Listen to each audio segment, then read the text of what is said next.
the fourth selection overall, the San Jose Sharks are proud to select Will Smith from the USA Development Program.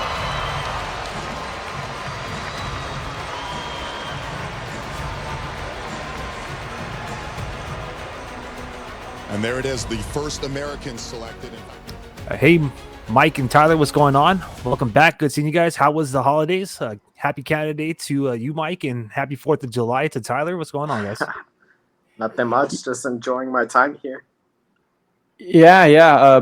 Best of both worlds, being a dual Canadian-American citizen. I got to indulge in festivities for both. And we had some hockey to watch too, right? Absolutely. You read my mind. So that was a segue. The prospect scrimmage went down for the San Jose Sharks this year on July 4th. Really exciting to see all of the newest additions from the 2024 draft class, including Macklin Celebrini, and of course, some of our first round draft picks, one who we'll be talking about a lot on this episode today, and that being Will Smith. What was the impression that you guys got off of seeing these future Sharks in action? I'll let you tackle it, Tyler. All right, I enjoyed everything that I saw. I saw how the Bay Area came to support Celebrini. I like the way Will Smith was looking. I feel like that extra year of college really helped his development a lot. Quentin Musty was nice. Dickinson was amazing to see. I really like seeing everybody ready to go. But I think Will Smith really shined bright. Celebrini has some time to adjust to the NHL level. I saw some plays where he was getting pushed off the puck a little bit here and there, but he was still looking really nice. First overall already. But Will Smith looks like he took the extra preparations to better defend against the puck and hold and all that. I'm really excited to see. Absolutely. I agree that Will Smith definitely did shine, and it seemed that extra year to cook in college really worked to his advantage. He came in like he's a lot bigger. Like he put on some size. I remember last year at the prospect scrimmage, he didn't necessarily stand out much at all. And this prospect scrimmage, he absolutely was like one of the main attractions to watch. His zone entries are insane. The way he's able to kind of create space, it almost reminds me of like when Erik Karlsson used to break in the puck, whether it was on the power play or even strength, just to buy some time for the forwards to get into the zone. Like he's really just calm and collected with the puck, and he can dish, no doubt about that. Aside from him, Celebrini, yeah, he looked great. A lot of creative playmaking there. There's just no doubt that he's going to be a force in this league. Dickinson, he can skate like that. Like you said, Tyler, it was exciting to see him. And then there was like some other guys that you maybe weren't expecting to stand out who did. Guys like Eric Polkamp with a couple of blasts to score. You have Svoboda who had a nice goal, and everyone seemed to be having a good time. It was a fun week of watching development camp, and that's my 2 cents. Yeah, I had a blast. Me and the spouse, we were like second row, almost next to Team Till's bench. So we got to see a lot of these guys up close and personal. Smith definitely looks like he got bigger. And from my understanding, he's trying to put on some more weight. I think he's gained about 8 to 10 pounds leading up to the camp, and his goal is to gain at least 10 more. He said he feels like he's grown a little bit more since his last time around, and he did look a little taller on the ice. But overall, it was very exciting to see him and Quentin Musty. Oh my gosh, that combination. I cannot wait for Musty to come on to the Sharks full time as well. We still got some time to wait, obviously, because of the age restrictions in the league he's playing in. But nonetheless, I know a lot of the attention went on Macklin Celebrini going number 1 overall this past week, but nobody has forgotten about last year's first round selection being Will Smith. So with that being said, I just want to kind of jump really quick into some of his accomplishments from last year that he's done in college, in case some of the fans who may have been tuning in to Till lately, considering that they've been getting more exposed and a little bit more excitement, or a little bit more intrigued with the Sharks getting that number one overall selection. So Smith is out of Boston College, and he had a freshman season last year, just kind of like Celebrini. And, he was fourth best in points per game with 1.77, which is pretty much the best in like the last 20 years for any teenager. I think only Adam Fantilli, Jack Eichel, and one other person I'm forgetting right now, pardon me, only did it better or had a better pace than Will Smith. And he finished his freshman season with 71 points and 46 assists. The records and his accomplishments I could go on further and further, but essentially, he set new Boston College records as a freshman, and he's ready. So as you mentioned, he showcased a bigger frame and had some strength that he showed off during the development camp and during the drills. And he's been talking about his exercise plan and taking on a lot of protein to bulk up.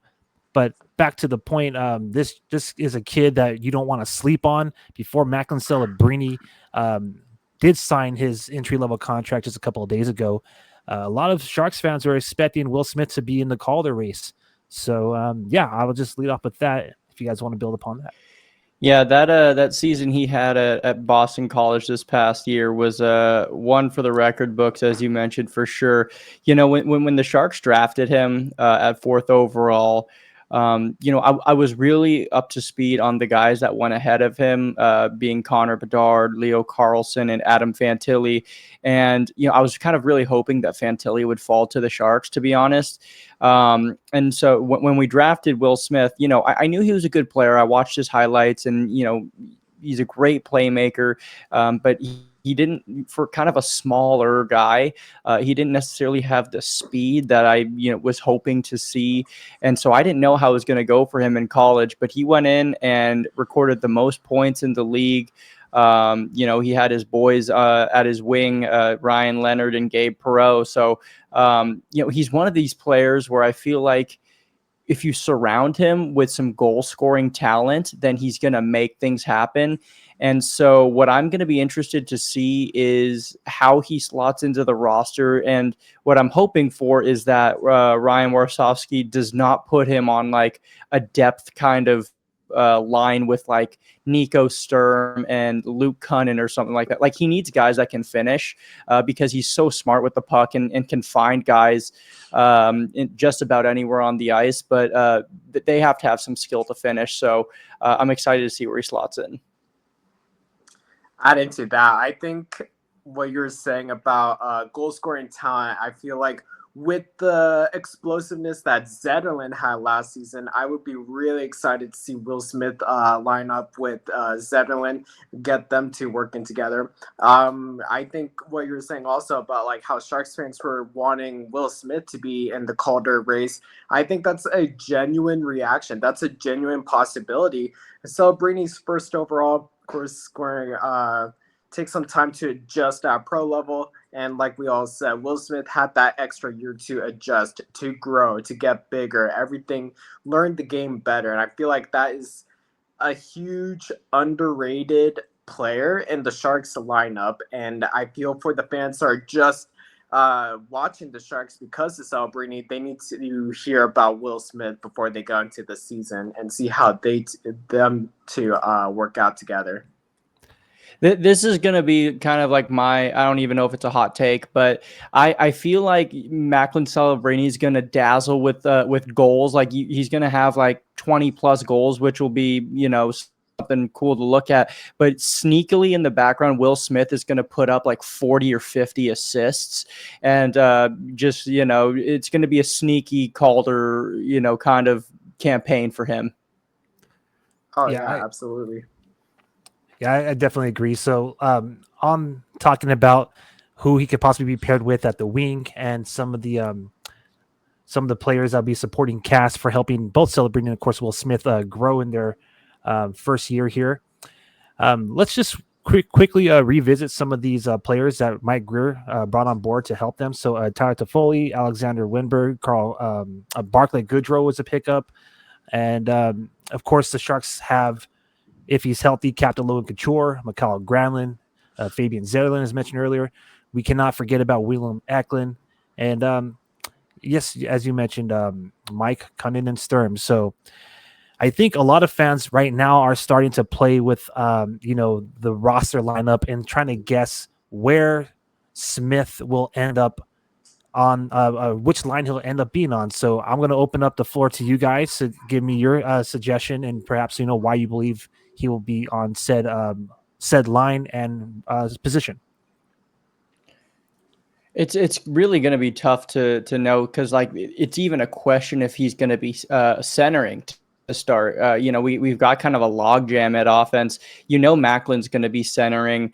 Nico Sturm is a center. If Logan Couture is ready to go, he's a center. Alexander Wenberg is a center, I believe. So that's 5 pieces right there already. But assuming Will Smith is a center, I think you see him playing with someone along the likes of Tyler Toffoli. And then on the other wing, man, I'd hate to break up that Lund line. I forgot Mikhail Granlund, also center. So I'd hate to break them up.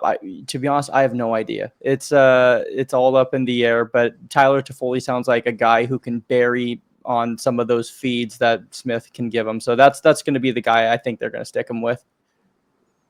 On my end, I think it really depends on if Logan Couture is healthy or not. If that puts him up to the first line or second line or even the third line. I have a feeling that Celebrini might be in the second line as a foretelling of he's the second one in line to take over the team and who knows, maybe become captain.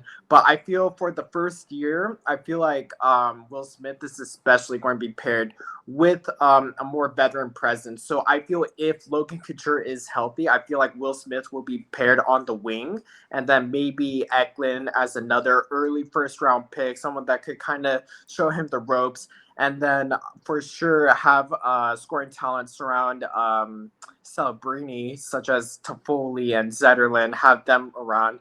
I really don't see them dropping any more than third. I feel like Nico Sturm is the third line center, and then Wenberg, I think he's a fourth line center, but it really depends, in my opinion, if Couture is healthy or not. Okay, so I actually want to add to that, and I kind of want to just take a couple of steps backwards here. So before Celebrini signed his ELC, there was a lot of discussion here in Sharks territory talking about, with all this, as you mentioned, there's a logjam at center. We have a lot of veteran presence on this roster this upcoming season. And there was a lot of people kind of speculating whether or not Smith or Celebrini will make the main roster. I think it's pretty set in stone that Celebrini is going to be playing with the Sharks this season. But a lot of people were wondering, will Smith kind of get stuck with those bottom 6 minutes? I'm just going to throw my hot take out there, and I don't know if this is really a hot take at this point, but I believe that Celebrini and Smith are going to be your first and second line centers. It's been reported that some of the veterans are excited to play with these special young talents. And also on top of that, which I want to just mention here, Will Smith has gone on record with the media saying that he doesn't mind playing playing on wing or center. However, Mike Greer, general manager Mike Greer, has also been on record saying that, these two individuals, Will Smith specifically, has played center essentially his, for most of his career in college, and that, that's essentially what he believes that they would want to play. So with that being said, I really feel like we are looking at our first and second line centers, going from here on out. Now, will that change? Because, the Pacific Division is tough, right? There's a lot of, opponents that are going to, bring it to these two young players. And the biggest testimony to that would be kind of what happened with Willem Eklund last season. So, there's some injuries, and then Tomas Hertl, of course, being traded away. So Willem Eklund, for a moment there, I think after the All-Star break, had a kind of a man to centerman position for a while. And he was just getting, he was getting bulldozed. Okay. I mean, I hate to say it, but, he kind of struggled, but afterwards, when he was put back on the wing, he got on that hot streak again at the end of the season. And I believe it was like 15 points in 14 games. So what I'm trying to say here is, like, when you have, in Edmonton, you have McDavid, Draisaitl, In Vancouver, you have Miller, Peterson. In Vegas, you have Eichel, and of course Hurdle. And Kopitar and Donalds for LA. You know, this is going to be a really challenging season for these two young centermen. So I think, I guess the point I'm trying to make is I feel that Mike Greer and the San Jose Sharks organization have it set that these two guys are going to stay true to what their draft pick is. Unlike, you know, some of the guys we picked, like Eklund, for example, I just mentioned him. He was drafted as a center. So obviously best at the wing. But back to the point, I feel like that's your number one and number two centerman going into the season. And all the veterans are essentially going to be a support cast. They're going to be there to, you know, stick up for them. And I'm just excited because Will Smith, just based off what I could see what he did with Musty, you know, a lot of people, he was part of that Bedard draft class, right? So a lot of people are going to say, like, okay, he's not no Connor Bedard, but, you know, don't sleep on Will Smith. He has that ability to make outstanding plays, even when it's something like mediocre on the ice, whether it's a pass or creating, you know, entering or exiting that zone. Will Smith is, in my opinion, going to be Jumbo-esque, if you will, and Macklin Celebrini will kind of be Marlowe-esque. But those are my 2 cents. If you guys want to build upon that or take it from there. I think that's a good take, no doubt. And one thing you can't rule out too is like someone could be traded before this season even starts, which wouldn't surprise me because, as we've mentioned, there's quite a log jam. And you know, Mike Greer, I'm sure, is prioritizing getting these kids top line minutes right out of the gate. And people can get traded at the deadline too, which will open up even more opportunity for them. So yeah, I think you're probably right on the money with Smith and Celebrini being our 1-2 punch up the middle.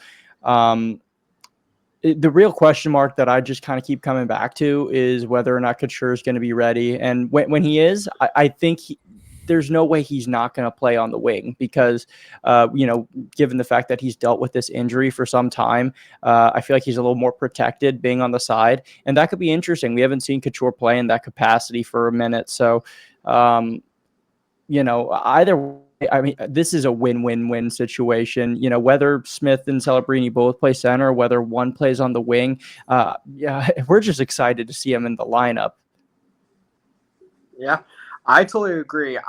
Like you were saying, we're surrounded by veteran presence. I feel like we will definitely throughout the season, one by one will be slowly traded or let go and such. But I'm really curious, even if Celebrini or Smith are not on the center or first line, second line, I do feel like that what we are going to do is we're going to run the power plays through them, both 1 and 2. I feel like that's something that we're trying to do. Do you mean like they'll both be on the first power play, or we'll like spread them out like Celebrini's on power play 1 and Smith on power play 2? I feel like it'll probably be like 1 and 2, unless if it's shown that they could both really work together. But I feel like we all said, there's too many centers. We need to spread it out. Yet Smith and Celebrini need time to adjust in the NHL. They need that leadership from veterans to teach them. And I feel the only real way, even if it's in the beginning of this season and they're the bottom pairing, they could still fully shine where it's all of them just on the power play. Yeah, and I just want to close with saying I think that a guy like Granlund is just going to be such a helpful mentor to these two guys. You know, it was no secret last season. You know, it was kind of a revitalization of his career, and a lot of people said like he just had such a huge influence on the young guys in the locker room. I think by the end of the season, he was wearing an A on his jersey, and that's for good reason. He's one of those guys that I didn't think I would grow to love, but I love having him on the Sharks, and I will be devastated if he gets dealt at the deadline. I agree 100%. I was definitely advocating for him to be the all-star last season. I felt like he was our rightful all-star, but you know, no disrespect to Tomas Hertl. But yeah, I'm so excited. So the Sharks just finished up the development camp, their prospect scrimmage. We're just about 2 months away from seeing these guys back in action at the tank. And with that being said, you know, it's going to be a very interesting training camp coming up here because, again, there is a lot of veteran presence. There is a lot of centermen. We haven't even mentioned the fact that, you know, we're still waiting to see what goes on with Thomas Bordeleau. He has his qualifying offer, so there's another gentleman who might be, being considered for some top line minutes, or, we'll see where he lands, maybe third line center. But nonetheless, Smith is going to have the next 2 months to kind of just build up, try to, improve his game. And I'm definitely looking forward to the storylines that will be happening shortly here in Sharks territory come training camp. Absolutely.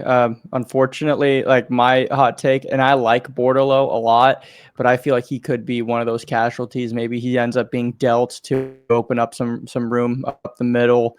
Hope it's not the case, but he's one of those guys. He may still have some value, and we could get something back in a trade. That's my hot take there.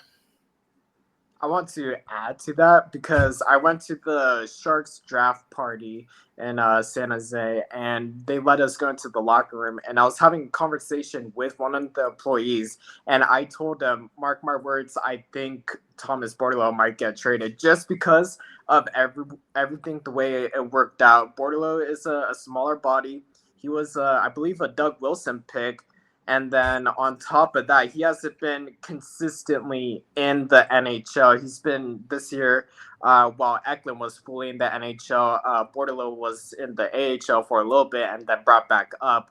I just feel like he's not exactly a Mike Greer type of player in the team. Unless he comes into camp and just wows everyone, like I feel like that he might be on his last leg here. But again, I hope I'm wrong. He's still so young. I would love to see him pop off. That would just be another huge win for the Sharks. And he was starting to come alive at the end of last season. But, with this influx of young talent, and then, you're going to have guys like Quentin Musty, maybe bidding for that 9-game, like kind of trial run. And again, that's just another person who could push him out. You guys, I think, are on the money. Brilliant observations, brilliant takes. Thanks for sharing our story about the draft party, by the way. Just want to close out by saying, if you're not aware, you could get yourself a Will Smith jersey right now at the Sharks Pro Shop. He is wearing the number 2. I think it was shared that he's going to be the first forward to wear the number 2 in like forever.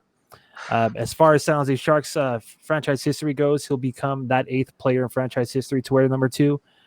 Most recently, it was donned in 2021, only for 2 games. I won't even mention a player. For me, I think the most memorable player who wore number 2 was Mike Ratchie.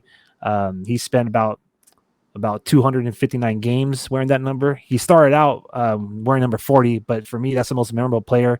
He obviously spent 11 years in San Jose. And for some of you old-time hockey fans, you might be wanting to be talk about Bill Holder and Rob Zedler. So it's really cool to see, the number 2 back, back on the ice. And if you guys are trying to grab a jersey, also number 71 out there is ready for purchase. So Mike, Tyler, do you guys have any closing thoughts? I just want to thank you very much again for, getting together tonight to talk some Sharks hockey and talk specifically about maybe perhaps centerman number 2, Will Smith. Well, I was just going to say real quick, you threw me for a loop there with Rafji at wearing number 2, because I always associated him with 40. So I totally forgot about him rocking number 2. But I'm excited for our new number 2, Will Smith. Just another guy to get super hyped up around. If there are any viewers or listeners who really just started following the Sharks because of the Celebrini hype, well, really this hype got started with Will Smith, arguably, at least the rebuild kind of hype. And this kid's no joke. He was drafted only a couple picks after Connor Bedard, and people argued that he could have been in that top 3. As we mentioned, most points in the NCAA this past season. He's nothing to scoff at, and he's going to turn some heads this season too. I just wanted to have my closing thoughts, as this will maybe the most competitive training camp I have ever seen in the past few years for the Sharks. And on top of that, for those newer fans, or at least people now watching the Sharks or turning their attention to it, we also have 2 players that could potentially be Calder win up there in the Calder race. So very, very interesting things to see. Very exciting to see the future of the Sharks. 100%. Absolutely. All right, gentlemen, and everybody out there, thank you for joining us for this second episode. So, first episode number 1 is about Macklin Celebrini, and number 2 is about Will Smith. So, this is Frostbitten. This episode is actually per request from one of our viewers. So, thank you. Be sure to follow us across the board on social media at Shark City Hockey, and turn on those notifications. Don't forget to like and subscribe to this video. Until next time, I am Aaron James. That is Mike Hahn, and also Tyler Castillo. Signing off for this episode of Frostbitten. Future's teal, everyone. Go Sharks. Future is teal.